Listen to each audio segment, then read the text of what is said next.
You're watching Fugitive Red Eye, and welcome to another movie review. Today I'm reviewing Silent Night, Deadly Night Part 4, Initiation. Now, the third movie also had a subtitle, Better Watch Out, but the reason I bring up the subtitle on this one is because this one is actually a completely different movie than any of the previous films. It has literally nothing to do with the original films, other than the title and being set around Christmas time. Silent Night, Deadly Night Part 4 focuses on a reporter named Kim, who's underappreciated and wants to actually do more stories rather than just writing the calendar and helping out with the classifieds. The movie begins with a woman burning to death and jumping off a roof.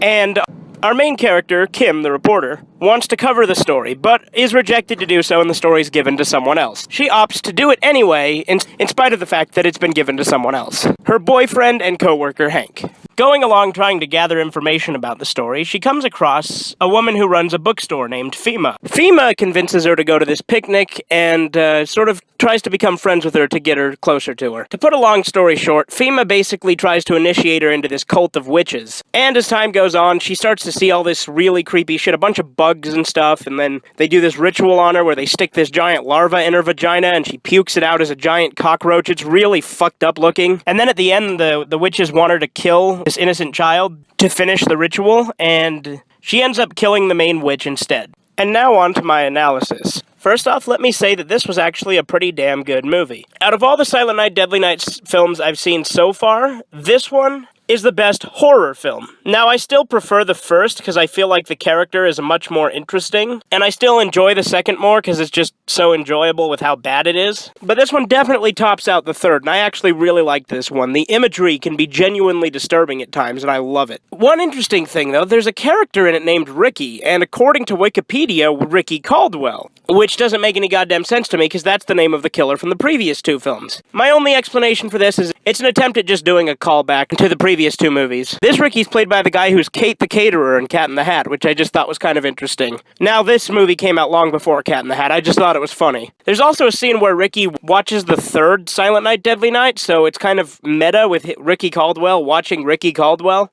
and he's like, ooh, a killer Santa. There's one thing I didn't like about this movie, and it is one of the major problems with it, but by the end, I actually didn't mind it. So this movie, for like the first two-thirds, seems to have a very anti-male tone, which I am not for at all, and it really pisses me off when things do that. But honestly, it's an important part of the story because the witches are very pro-women, anti-men, and by the end, they're not good people, so I don't think they're trying to be completely anti-men. They do have a little bit here and there where it seems like all the men in the movie are assholes, but by the end, her boyfriend Hank gets her the job she wants, apologizes for how shitty she treated her, and in the end, after Hank gets murdered by Ricky, which I didn't mention before in the plot, she's given Hank's job. The boss doesn't know that Hank is dead, he thinks he's out of town, but regardless, she gets Hank's job. So there's a few throwaway lines that kind of angered me, but again, I think they're kind of necessary to set up the whole brainwashing aspect of the witch cult. And honestly, by the end, I didn't mind it at all. And in fact, watching it again, I probably wouldn't get pissed at all. But the imagery in this can be genuinely fucking disturbing at times. I know I mentioned that before, but there's these parts where her apartment's just filled with roaches and shit, and there's a giant roach. And then that part where they insert the larva into her and then a roach comes out of her mouth. And then there's a part where she gives birth to this weird roach thing as well, I think.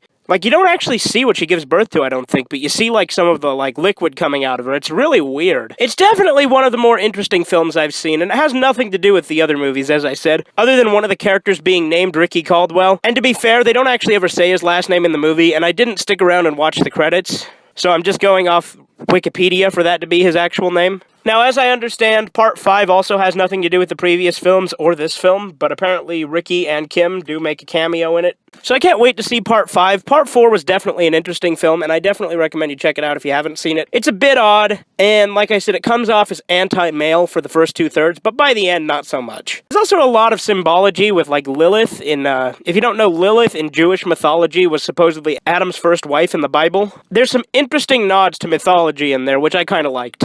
Anyway, this has been Fugitive Red Eye, and you have a great rest of the day.